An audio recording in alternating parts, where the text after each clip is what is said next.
Hello guys, valence bond theory इसका नाम आपने सुना होगा ना। किसने दी है और इसकी क्या इंपॉर्टेंस है, इसकी लिमिटेशंस क्या है अगली थ्योरीज से, क्योंकि ये आपका वो टॉपिक है जिससे क्वेश्चन आपको एग्जाम्स में आता ही है। कॉम्पिटिटिव एग्जाम आपका कैसा मर्जी हो, वीबीटी से रिलेटेड आपको बहुत सारे क्वेश्चंस आते हैं, राइट। हाइब्रिडाइजेशन कैसे निकलती है और मैग्नेटिक बिहेवियर, ये सारी चीज़ें इसके बेसिक से ही पता लगेगी। तो आज हम पढ़ेंगे वीबीटी के कैरेक्टरिस्टिक यानी उसके मेन पॉइंट्स और कुछ एग्जांपल्स, जिससे आपको ये क्लियर होगा कि हम इसका यूज आगे फर्दर कैसे करते हैं कॉम्प्लेक्सेस में। लेकिन मैं इसको पढ़ाने वाली हूँ ट्रांजिशन मेटल कॉम्प्लेक्सेस में। एक होता है वीबीटी सिंपल, मैं इसको पढ़ाने वाली हूँ ट्रांजिशन मेटल कॉम्प्लेक्सेस में, जो कि ज्यादा इंपॉर्टेंट है, मतलब कोऑर्डिनेशन कंपाउंड से रिलेट करके है। ठीक है, सो बिना किसी देरी के शुरू करते हैं। वेलकम बैक टू कीमोफिलस लॉरिका और आपका अपना चैनल। इस वीडियो को आपको लास्ट तक देखना बहुत जरूरी है, तभी आपको पूरा टॉपिक क्लियर होगा। ठीक है, चलो शुरू करते हैं। Valence bond theory. Valence bond theory में मेटल लिगेंड बॉन्डिंग के रिगार्डिंग हम बात करेंगे, मतलब मेटल और लिगेंड। लिगेंड क्या होता है? कोऑर्डिनेशन कंपाउंड का ये टर्म है ना, कोऑर्डिनेशन कंपाउंड्स चैप्टर जो आपने +2 में पढ़ा होगा, आप ग्रेजुएशन में भी आगे पढ़ते हैं। ठीक है, इसमें क्या होता है, जो भी आपका कोई एटम है या कोई आपका ग्रुप है जो कि इलेक्ट्रॉन डोनेट कर रहा है मेटल को, सो दैट आपका एक कोऑर्डिनेशन कंपाउंड बनता है, कोऑर्डिनेट बॉन्ड बनता है। वो आपका जो आप ये कह सकते हो एटम या ग्रुप ऑफ एटम्स, कोई एक पूरा मॉलिक्यूल है जो कि इलेक्ट्रॉन डोनेट करता है, दैट इज लिगेंड। ठीक, तो metal ligand bonding in transition metal complexes, ये हमें यहाँ से क्लियर होगा। सो ये थ्योरी आपको लाइनस पॉलिंग ने दी थी। ठीक, और इस थ्योरी के अकॉर्डिंग मेटल और लिगेंड्स के बीच में बॉन्ड बनता है, जैसे मैंने आपको अभी क्लियर किया। बॉन्ड बनता है, कैसे बनता है? हाइब्रिड ऑर्बिटल्स का यूज करके। हाइब्रिड ऑर्बिटल्स किसके होंगे? मेटल्स के होंगे। तो यानी अगर हाइब्रिड ऑर्बिटल्स की बात हो रही है तो हाइब्रिडाइजेशन इंक्लूड हो गई। ठीक है, इसलिए मैंने कहा था बहुत इंपॉर्टेंट टॉपिक है, क्योंकि इसमें केमिकल बॉन्डिंग, हाइब्रिडाइजेशन, वीबीटी, बहुत बार आपको ऐसा लगेगा वीएससीपीआर थ्योरी भी थोड़ी सिमिलर जैसी सी है। ठीक है, तो आपको हो सकता है ऐसा भी लगे। सो आपका हाइब्रिड ऑर्बिटल्स जो आप मेटल का यूज करते हो, एंड इलेक्ट्रॉन पेयर्स लिगेंड के। लिगेंड डोनेट कर रहा है, राइट। किसको डोनेट कर रहा है? मेटल को। तो मेटल के कुछ ऑर्बिटल्स खाली होने चाहिए जहां पे वो इलेक्ट्रॉन डोनेट कर सके। अब अकॉर्डिंग टू वीबीटी, क्या कहती है वीबीटी थ्योरी, कि बॉन्डिंग जो आपके मेटल कॉम्प्लेक्सेस में होती है वो तब होती है जब आपके field ligand orbitals, field ligand orbitals मतलब कि उसमें इलेक्ट्रॉन ऑलरेडी हैं, प्रेजेंट हैं। फील्ड लिगेंड ऑर्बिटल्स जिनमें इलेक्ट्रॉन्स है वो ओवरलैप करते हैं vacant hybrid orbitals of vacant hybrid orbitals of metal atom. ठीक है, मेटल एटम के एक तो खाली होने चाहिए ऑर्बिटल्स। क्यों? क्योंकि लिगेंड इलेक्ट्रॉन डोनेट करेगा तो कहाँ करेगा, पहली बात। ठीक है, इस पे ध्यान देना, क्योंकि ये आगे आपकी हेल्प करेगा जब आपको हाइब्रिडाइजेशन कैलकुलेट करनी होगी इस थ्योरी का यूज करके। ठीक है, सो वेकेंट हाइब्रिड ऑर्बिटल्स आपके होने चाहिए मेटल एटम के। दोनों जब ओवरलैप करेंगे तो ऑब्वियस सी बात है एक बॉन्ड बनाएंगे। बॉन्ड कैसा होगा? कोऑर्डिनेट बॉन्ड, तभी आपका नाम पड़ता है कोऑर्डिनेशन कंपाउंड। कोऑर्डिनेट बॉन्ड या डेटिव बॉन्ड आपका कैसा? कोवेलेंट बॉन्ड ही होता है। बस बात ये होती है उसमें कि एक उसमें इलेक्ट्रॉन डोनेट कर रहा होता है, एक मतलब एक एटम, एक या ग्रुप ऑफ एटम जो भी आप कंसीडर कर रहे हैं मॉलिक्यूल, वो इलेक्ट्रॉन डोनेट कर रहा है, शेयर दोनों कर रहे हैं। ठीक है ना, जैसे सपोज कीजिए आप एग्जांपल कई बार करते हैं ना, BF3 है, BF3 एमोनिया, इसके ऊपर लोन पेयर है। ठीक है, और ये इलेक्ट्रॉन अपना इसको डोनेट करता है। BF3 आपको पता है इलेक्ट्रॉन डेफिशिएंट मॉलिक्यूल है। इसके 3 एटम है ना, 3 एटम फ्लोरीन आसपास हैं, तो यानी 6 इलेक्ट्रॉन्स यहाँ से आ रहे हैं। ऑक्टेट रूल पूरा करने के लिए इसको 2 इलेक्ट्रॉन चाहिए थे, तो ये 2 इलेक्ट्रॉन ये डोनेट कर देता है। अब ये डोनेट कर रहा है, लेकिन इन इलेक्ट्रॉन को शेयर कौन करेंगे? अगर आप इसको सेंटर में ड्रॉ कर दें, शेयर ये दोनों ही करते हैं। सो दैट ऑब्वियसली नाइट्रोजन के ऊपर जो लोन पेयर है वो उसके ऑक्टेट रूल को या कंप्लीट करने में भी हेल्प कर रहा है ना। शेयरिंग दोनों की हो रही है, डोनेट कौन कर रहा था? सिर्फ एक, यानी कि नाइट्रोजन। ठीक है, अमोनिया का नाइट्रोजन। सो ये हो गया आपका इसका कि मेन वीबीटी में है क्या। उसके बाद ये मेनली कंसीडर करता है प्योर कोवेलेंट बॉन्ड। इसको आपको कंसीडर करना है, प्योर कोवेलेंट बॉन्ड ही बनता है। इसलिए कंसीडर करना है क्योंकि जो अगली थ्योरी है आपकी, एक्चुअली जो इस तरह के कॉम्प्लेक्सेस की थ्योरीज हैं वो कई सारी हैं। वीबीटी, आगे CFT भी आएगी, क्रिस्टल फील्ड थ्योरी, वो भी हम पढ़ेंगे। ठीक है, उसकी वीडियो भी ऑब्वियसली हम स्टेप वाइज चलेंगे, उसकी वीडियो भी बाद में आएगी। तो प्योर कोवेलेंट बॉन्ड आपका ये मतलब जो आपका बॉन्ड बनता है वो प्योरली कोवेलेंट कंसीडर करता है between metal atom and ligands. अब पढ़ते हैं मेन पॉइंट्स। कुछ तो आपको ऑलरेडी क्लियर हो ही गया होगा मेन पॉइंट्स में।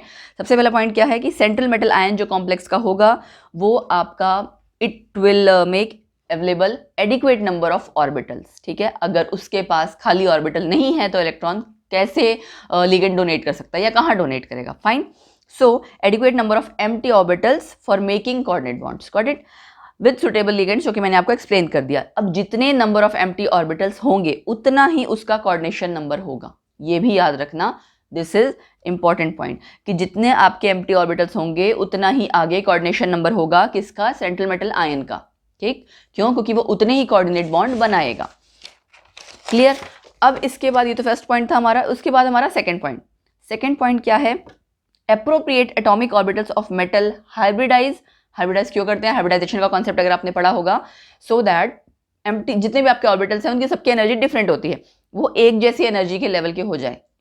हाइब्रिडाइजेशन के बाद आपके इक्वल नंबर ऑफ ऑर्बिटल्स बनते हैं जितने कंबाइन कर रहे हैं, और उनकी जो एनर्जी है, साइज है, सब कुछ कंपेरेबल होता है, सिमिलर होता है, कहने का मतलब है।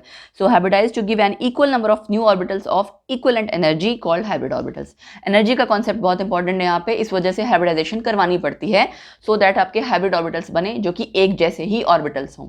ठीक, These hybrid orbitals are directed towards the ligands position to define the geometry of complex। मतलब ये कि आपके जो हाइब्रिड ऑर्बिटल्स हैं वो किस डायरेक्शन में बॉन्ड बनाएंगे लिगेंड के साथ, उससे पता लगता है हमें ज्योमेट्री। ठीक है, ज्योमेट्री और शेप दो डिफरेंट चीज हैं। अगर आपने VSCPR थ्योरी पढ़ी हो, VBT, अगर आपने डिटेल में सब कुछ पहले पढ़ रखा है जो +2 लेवल का है, क्योंकि ये जो टॉपिक है ये आपका ग्रेजुएशन में भी आता है। ठीक है, थोड़ा सा एडवांस होके आएगा, बस इतना है। तो जो ये टॉपिक है यहाँ पे, वैसे तो मेन फोकस में ग्रेजुएशन का ज़्यादा है, बट +2 वाले भी अगर पढ़ेंगे तो उनको समझ में आएगा, क्योंकि बेसिक ही है। सी, ज्योमेट्री का मतलब ये है कि आपकी एक पर्टिकुलर हाइब्रिडाइजेशन के लिए फिक्स पर्टिकुलर ज्योमेट्री है। जैसे अगर मैं आपसे कहती हूँ कि sp3 हाइब्रिडाइजेशन है, आप तुरंत क्या बोलोगे? Tetrahedral geometry. ठीक है, लेकिन शेप चेंज हो जाती है अगर आपके बॉन्ड पेयर्स और लोन पेयर्स दोनों हो। याद है आपने ये VSCPR थ्योरी में लोन पेयर बॉन्ड पेयर दोनों चीज की थी। जैसे ही लोन पेयर आता है आपका, वो AB3L AB2L इस तरह से लिखते थे ना, B for bond pair, L for lone pair, उसके अकॉर्डिंग आपकी शेप चेंज हो जाती है। ऑब्वियसली टेट्राहेड्रल जरूरी नहीं है कि हमेशा हो, अगर एक लोन पेयर है तो पिरामिडल भी हो सकती है शेप। सो इसलिए ज्योमेट्री और शेप बहुत बार बच्चे कंफ्यूज करते हैं कि इसमें क्या फर्क है, तो मैंने आपको एक्सप्लेन कर दिया। ज्योमेट्री एंड शेप आपको ऑब्वियसली सेम हो भी सकती है और नहीं भी हो सकती है। फाइन, ये कई बार ये बहुत बेसिक सी चीज़ें जो इंटरव्यूज वगैरह में पूछी जाती हैं, या कई बार प्रैक्टिकल के टाइम एग्जामिनर पूछ लेते हैं, जो कि स्टूडेंट्स को पता नहीं होता। सो दैट्स वाई मैंने आपको क्लियर कर दिया। ओके, नेक्स्ट पॉइंट है आपका कि डी ऑर्बिटल्स जो इन्वॉल्व हो रहे हैं हाइब्रिडाइजेशन में, वो इनर एंड आउटर दोनों हो सकते हैं। इनर मतलब n-1 d orbitals, n orbital आपका nth ऑर्बिटल कौन सा होता है? सबसे बाहर, nth shell basically, outermost shell होता है, तो उससे अंदर वाला आपका क्या होगा? n-1। तो इनर शेल, इनर ऑर्बिटल यानी n-1 डी ऑर्बिटल्स भी यूज हो सकते हैं, और बाहर वाले आउटर nd ऑर्बिटल्स भी यूज हो सकते हैं, जिसके बेसिस पे आपकी ज्योमेट्री चेंज हो सकती है। या सपोज करो हम आपको एग्जांपल लेते हैं ऑक्टाहेड्रल का। ऑक्टाहेड्रल में दो तरह की हाइब्रिडाइजेशन इन्वॉल्व होंगी, sp3d2 d2sp3, दो तरह की हाइब्रिडाइजेशन है, दोनों की ज्योमेट्री सेम है, लेकिन डी ऑर्बिटल एक बारी अंदर वाले हैं और एक बारी बाहर वाले हैं। ठीक है, इनर एंड आउटर, ये आपको भी क्लियर हो जाएगा कि इसका क्या मतलब है, जो हम एग्जांपल कंसीडर करेंगे। उसी की वजह से आपके हाई स्पिन कॉम्प्लेक्सेस, लो स्पिन कॉम्प्लेक्सेस भी आएंगे। फिलहाल इस पॉइंट को मैं अभी इतना ही ध्यान देना चाहती हूँ, क्योंकि इसको एक्सप्लेन करने के लिए ऑब्वियसली बाद में कॉन्सेप्ट आएगा, तो आपको तब ज्यादा क्लियर होगा कि क्या मतलब है इसका। Okay, each ligand has at least 1 orbital containing lone pair of electron. अगर लोन पेयर नहीं है उसके पास, तो इलेक्ट्रॉन कैसे डोनेट करेगा? तो लिगेंड के पास लोन पेयर होना बहुत जरूरी है। लोन पेयर होगा तो एक्स्ट्रा इलेक्ट्रॉन है, तभी वो डोनेट करेगा। Empty hybrid orbitals of metal ion overlap with the fully filled orbitals of ligand, forming the metal ligand coordinate bond। ये जो पॉइंट हमने स्टार्टिंग में किया था, बेसिक जो है आपका VBT का, वो ठीक। अब उसके बाद ये थ्योरी बहुत सारी चीजें तो एक्सप्लेन कर पाई, ठीक है, स्टीरियोकेमिकल मैग्नेटिक प्रॉपर्टीज वगैरह काफी कुछ एक्सप्लेन कर पाई थी, लेकिन ऐसा बहुत कुछ है जो एक्सप्लेन नहीं कर पाई थी, तो वो उसकी लिमिटेशंस में आ जाएगा। ठीक है, मैग्नेटिक प्रॉपर्टीज इसने कैसे एक्सप्लेन किया? सेम वैसे ही जो आज तक आप पढ़ते आए हैं, डायमैग्नेटिक, पैरामैग्नेटिक, दो टर्म्स हैं। जिस सब्सटेंस में, जिस आप मॉलिक्यूल को स्टडी कर रहे हैं, या जो भी आप मेटल आयन कंसीडर कर रहे हैं, मेटल आयन की ही आप इलेक्ट्रॉनिक कॉन्फ़िगरेशन चेक करते हो। ठीक है, ओवरऑल जब आप कॉम्प्लेक्स बनाते हैं, अभी पता लगेगा, ये भी एग्जांपल में आएगा। एग्जांपल आप देखोगे ना, एक एग्जांपल करते ही आपको पूरा कॉन्सेप्ट क्लियर हो जाता है। तो सब्सटेंस जिसमें कि unpaired electron which does not contain any unpaired electron, मतलब जिसमें अनपेयर्ड इलेक्ट्रॉन नहीं है, ठीक है, वो आपका डायमैग्नेटिक कहलाता है। अब इलेक्ट्रॉन नहीं है तो मैग्नेटिक फील्ड का कोई फर्क नहीं पड़ेगा, therefore repelled by magnetic field. दूसरा केस क्या है कि इलेक्ट्रॉन्स उसमें प्रेजेंट हो। इलेक्ट्रॉन्स कौन से? Unpaired electrons, single electron. जैसे एक ऑर्बिटल है आपका, एक ऑर्बिटल में 2 इलेक्ट्रॉन होते हैं ना, सिंगल इलेक्ट्रॉन है खाली, 2 नहीं है, पेयरिंग नहीं है मतलब। ठीक, अनपेयर्ड इलेक्ट्रॉन अगर आपका प्रेजेंट है तो पैरामैग्नेटिक कहलाएगा और attracted by magnetic field. Fine, ये आप कॉन्सेप्ट बहुत बार पढ़ चुके हैं, मैंने इसको जस्ट रिवाइज करा दिया। सो इस थ्योरी की हेल्प से आपको कितने अनपेयर्ड इलेक्ट्रॉन्स हैं, मैग्नेटिक बिहेवियर कैसा है, डायमैग्नेटिक, पैरामैग्नेटिक, हाइब्रिडाइजेशन, ये सब चीज़ क्लियर होगी। ठीक, इनफैक्ट लो spin, high spin, inner orbital, outer orbital, इस सब का भी आइडिया आपको लग जाएगा। ठीक है, हाँ, कुछ कॉन्सेप्ट ऐसे हैं जो अगली थ्योरी के साथ कनेक्ट करके आपको समझ में आएंगे, वो हम जैसे जैसे पढ़ते जाएंगे आपको क्लियर हो जाएगा। चलो फिलहाल हम एक बार रिवाइज कर लें सिंपल चीज़ें। हाइब्रिडाइजेशन बताइए, लिखिए मैंने, ज्योमेट्री एंड उसका एग्जाम्पल। ठीक है, एग्जाम्पल आप खुद से भी चेक कर सकते हो, लेकिन उसको चेक करने के लिए आपको पहले एग्जाम्पल जो मैं कराऊंगी वो समझना पड़ेगा। अगर आपको वो समझ में आ जाएगा तो ऑब्वियसली आप जितने एग्जाम्पल्स मैंने दिए हैं उनको खुद से भी ट्राई कर सकते हो कि हाँ लीनियर ज्योमेट्री आएगी या नहीं आएगी इसकी। ठीक, एसपी हाइब्रिडाइजेशन में लीनियर ज्योमेट्री होती है। ठीक है, AgCN2, Ag यहाँ सेंटर में होगा, 2 साइनाइड जो आपके लिगेंड्स हैं वो इलेक्ट्रॉन डोनेट कर रहे हैं। sp2 में ट्राइगोनल प्लेनर, Hgi3 नेगेटिव। ठीक, Hg क्या होता है, मरकरी। sp3 में टेट्राहेड्रल, एग्जाम्पल आपका निकल कोबाल्ट 4, टेट्रा निकल, ये आप कोऑर्डिनेशन कंपाउंड में इसका नेमिंग करोगे। ठीक, सिंपल भी अगर आपको NiCO4 याद रहता है वो भी काफ़ी है। अच्छा, इसको बहुत बार बच्चे ये लिख देते हैं, इसमें और इसमें फ़र्क है, ये आपका कोबाल्ट है, ये आपका कार्बोनिल लीगेंड है, CO कार्बोनिल लीगेंड है। ठीक है, तो ये ध्यान दीजिएगा। DsP2 स्क्वायर प्लेनर क्या है आपका एग्जाम्पल, NiCN4 2 नेगेटिव, ये एक जैसे दिख रहे हैं ना, लेकिन आप देख सकते हो दोनों की हाइब्रिडाइजेशन डिफरेंट है। तो बहुत बार बच्चे कैसे कंफ्यूज करते हैं, अरे एक जैसा ही दिख रहा है, सेम ही हो गया हाइब्रिडाइजेशन, ऐसा नहीं है। ठीक है, पूरा आपको सॉल्व करना पड़ता है, देन क्लियर होता है कि क्या होगा। उसके बाद आगे आपकी अगली हाइब्रिडाइजेशन की आ गई DsP3 या sp3d। अभी देखो दोनों की ज्योमेट्री ट्राइगोनल, बायपिरामिडल या स्क्वायर पिरामिडल यही हो सकती है, डिपेंड करेगा ना। अगर जैसे आपका सपोज करो ये जो आपकी शेप है वो कैसे पता लगती है, लोन पेयर, पोजीशन उसकी है ना, कितनी रिपल्शन, लोन पेयर रिपल्शन, इससे आपका आइडिया लगता है। ठीक, तो ये आपने VSCPR थ्योरी में शायद ऑलरेडी किया होगा। तो अगर आपकी हाइब्रिडाइजेशन DsP3 है या sp3dt तो sp3d, तो इन दोनों में से कोई ज्योमेट्री आएगी। एग्जाम्पल मैंने दोनों के लिखे हुए हैं। ठीक, DsP3 मतलब आपका इनर वाला डी ऑर्बिटल इंक्लूड हुआ है, sp3d मतलब आउटर वाला डी ऑर्बिटल यूज हुआ है। फाइन, अगला D2sp3 sp3d2, दोनों की आपकी ज्योमेट्री ऑक्टाहेड्रल है। एग्जाम्पल कोबाल्ट का आपने लिया भाई, अब ये यहाँ पे कोबाल्ट है, कोबाल्ट F6 3 नेगेटिव। ठीक, अब एग्जाम्पल कंसीडर करते हैं। एग्जाम्पल क्या है देखिए, FeCN6 3 नेगेटिव कॉम्प्लेक्स। ठीक, ये कॉम्प्लेक्स है।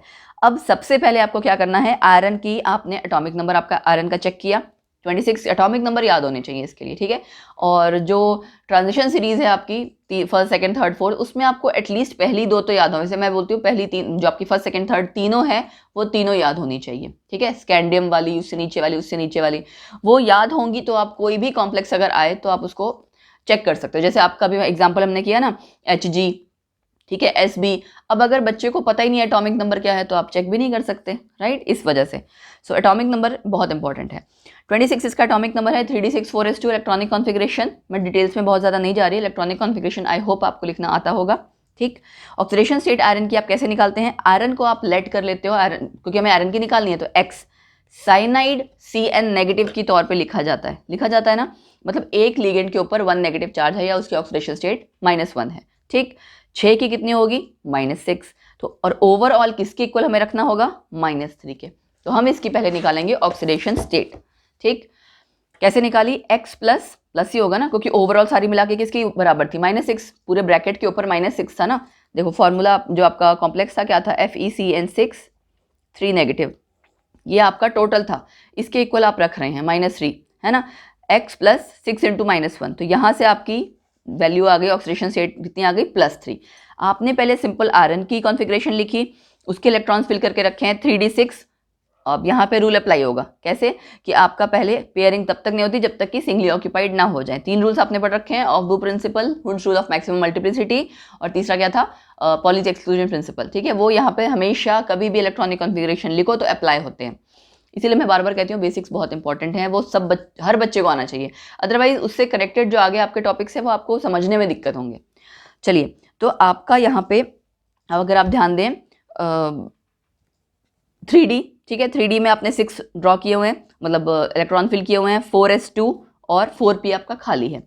अब इसके बाद Fe3 यानी Fe+3 स्टेट में अगर आप ले लोगे तब क्या होगा, क्या किया मैंने, पहले इलेक्ट्रॉन कहाँ से जाएंगे 4s से, उसके बाद d से जाएंगे। 4s मैंने इसलिए पूरा खाली कर दिया, 4s2 था ना, 4s2 दोनों इलेक्ट्रॉन गए, उसके बाद अगला थर्ड इलेक्ट्रॉन कहाँ से जाएगा 3d में से, जो यहाँ से चला गया। 5 इलेक्ट्रॉन आपको यहाँ दिख रहे हैं, ठीक। अब आपको बनाना था कंपाउंड FeCN6। क्या यहाँ पे 6 आपके ऑर्बिटल्स खाली हैं? नहीं, 4 तो हैं, उसके अलावा खाली नहीं है, ठीक है। क्या किया हमने यहाँ पे, ये इलेक्ट्रॉन्स पेयरिंग कर देंगे। पेयरिंग कैसे, मतलब इस तरह से, ठीक है। पेयरिंग हो गई, एक इलेक्ट्रॉन यहाँ अनपेयर रह रहा है अभी, बाकी आपके पास अब 6 डिब्बे खाली हो गए, बेसिकली 6 ऑर्बिटल खाली हो गए। उन 6 ऑर्बिटल्स में साइनाइड आपका इलेक्ट्रॉन डोनेट कर देगा। हाइब्रिडाइजेशन क्या आ गई, D2sp3, अंदर वाला D था इसलिए D2sp3। अब आप लोग सोच रहे होगे ये पेयरिंग कब होगी, कैसे होगी, ये भी आपको क्लियर होगा, लेकिन उसके लिए आपको हमारे साथ बने रहना पड़ेगा। इस वीडियो में नहीं, ये वाली ट्रिक तो आपको अगली वीडियो में पता लगेगी, ठीक है। मैंने बोला था ना, ये कई सारे ऐसे टॉपिक्स हैं जो कनेक्टिंग हैं, इसको मैं थोड़ा थोड़ा करके आपको कई सारी वीडियोज में एक्सप्लेन कर दूंगी सारा कुछ, बट उसके लिए वो वहाँ आप तब पहुँच सकते हो जब आपको ये बेसिक आता हो। फाइन, D2sp3 हाइब्रिडाइजेशन हो गई। ज्योमेट्री आपकी ऑब्वियसली D2sp3 थी तो क्या हो जाएगी, ऑक्टाहेड्रल ज्योमेट्री। जैसे ही D2sp3 या sp3d2 दिखे, ऑक्टाहेड्रल ज्योमेट्री। पैरामैग्नेटिक होगा, क्यों, क्योंकि यहाँ पे एक इलेक्ट्रॉन अनपेयर्ड है। अगला एग्जांपल लेते हैं, आयरन H2O6 3+, सेम ऐसा ही है, आप ट्राई कर सकते हो। आयरन यहाँ पे फिर से +3 स्टेट में है, जैसे आप ऑक्सीडेशन स्टेट निकालेंगे, फिर से ऐसा किया, लेकिन यहाँ पे एक चीज़ है, इलेक्ट्रॉन्स की जो पेयरिंग हुई थी ऊपर, वो यहाँ नहीं होगी, ठीक है। इलेक्ट्रॉन्स की जब पेयरिंग नहीं होगी तो जाहिर सी बात है आपकी हाइब्रिडाइजेशन या वो 6 डिब्बे जो आपको खाली चाहिए जिसमें इलेक्ट्रॉन डोनेट हो सके, वो आपको कौन सा वाला d ऑर्बिटल यूज करना पड़ेगा, बाहर वाला, क्योंकि अंदर वाले तो खाली नहीं हैं। sp तो खाली था, 4s 4p खाली था, 4d को आप इंक्लूड कर सकते हो, तो इसके 2 d ऑर्बिटल ले लिए और बाकी 4s का 1, 4p का 3, तो टोटल आपका फिर से 6 ऑर्बिटल्स आपने इंक्लूड कर लिए, sp3d2। ये इसकी हाइब्रिडाइजेशन हो गई आयरन के इस कॉम्प्लेक्स की, FeH2O6 की। और ऑक्टाहेड्रल ज्योमेट्री फिर से पैरामैग्नेटिक, क्योंकि यहाँ पे ये अनपेयर्ड इलेक्ट्रॉन है, ठीक। मैग्नेटिक मूवमेंट भी इसमें होता है कि कितने नंबर ऑफ अनपेयर्ड इलेक्ट्रॉन्स है। मैग्नेटिक मूवमेंट का टॉपिक आगे आएगा, क्योंकि वो भी इससे कनेक्टेड ही है ना, मैंने कहा ना सारी थ्योरीज कनेक्टेड हैं, तो रेगुलर आपकी वीडियोस निकलेंगी अब इस टॉपिक से रिलेटेड। बट आपको क्या करना पड़ेगा, रेगुलर हमारे साथ रहना पड़ेगा, रेगुलर सारे टॉपिक्स को अच्छे से स्टडी करना पड़ेगा, ठीक। चलो, अब एक चीज़ और ध्यान देनी है आपने कि आई थिंक ऑक्सीडेशन स्टेट सबको पता होगा, साइनाइड के ऊपर -1 था, वाटर आपका कैसा है, न्यूट्रल लीगेंड है। जब आप कोऑर्डिनेशन कंपाउंड पढ़ते हैं वहाँ पे आपने लीगेंड्स के ऊपर कितना कितना चार्ज होता है, क्या उसकी ऑक्सीडेशन स्टेट है, वो पढ़ी होती है, बेसिकली वो चार्ज होता है। तो वाटर, एमोनिया, ये न्यूट्रल लीगेंड्स हैं। साइनाइड Cl, F है ना, Cl एक्चुअली Cl नेगेटिव की तरह होता है, F नेगेटिव की तरह होता है, तो उन सबके ऊपर 1 नेगेटिव चार्ज है, ठीक। सो वाटर यहाँ पे 0 था, इस वजह से आपकी ऑक्सीडेशन स्टेट इस तरह से निकली है। फाइन, अब उसके बाद अगला टॉपिक जो आया वो है इसमें इसकी लिमिटेशंस। क्लियर हो गया, लिमिटेशंस क्या है आपकी वैलेंस बॉन्ड थ्योरी की, कि पहली बात तो इसने कंसीडर ही नहीं किया कहीं पे कि d ऑर्बिटल स्प्लिट भी करते हैं, ठीक है। अगली थ्योरी जो आएगी ना, क्रिस्टल फील्ड थ्योरी, उसमें d ऑर्बिटल्स की स्प्लिटिंग भी है, ठीक। इसने वो कंसीडर नहीं किया, और ये पूरी थ्योरी आपकी थ्योरेटिकल बेसिस है, या आप ये कह सकते हो क्वालिटेटिव एक्सप्लेनेशन देती है। इसमें कहीं पे भी एनर्जीज के बारे में, एक्साइटेड इलेक्ट्रॉन, जैसे आपका सपोज करो वो था आयरन का कॉम्प्लेक्स है, कोई भी कॉम्प्लेक्स आपने पढ़ा, सब ग्राउंड स्टेट में किया ना, इलेक्ट्रॉन एक्साइट होके कभी नहीं गए, लेकिन आपको पता है कि इलेक्ट्रॉन एक्साइट होते हैं, और बहुत सारे कॉम्प्लेक्स इस तरह से भी बनते हैं, ठीक है। तो यहाँ पे इसने एक्साइटेशन के बारे में कोई बात नहीं की, इलेक्ट्रॉनिक एक्साइटेड स्टेट्स यानी एनर्जीज के बारे में कोई बात नहीं की, पूरा ये सब स्टडी होता है इलेक्ट्रॉनिक स्पेक्ट्रा में, ठीक है। इलेक्ट्रॉनिक स्पेक्ट्रा भी आपका एक पूरा अलग से टॉपिक है ग्रेजुएशन में, ठीक है। +2 लेवल पे नहीं है, बट आगे ग्रेजुएशन में है पूरा डिटेल में। So electronic spectra of complexes के बारे में इसने कुछ स्टडी नहीं किया। चलो जी, इट डज नॉट एक्सप्लेन कि आपका इनर ऑर्बिटल कब बनेगा, आउटर ऑर्बिटल कब बनेगा, नहीं एक्सप्लेन किया ना, बता दिया लेकिन कब बनेगा ये नहीं एक्सप्लेन किया।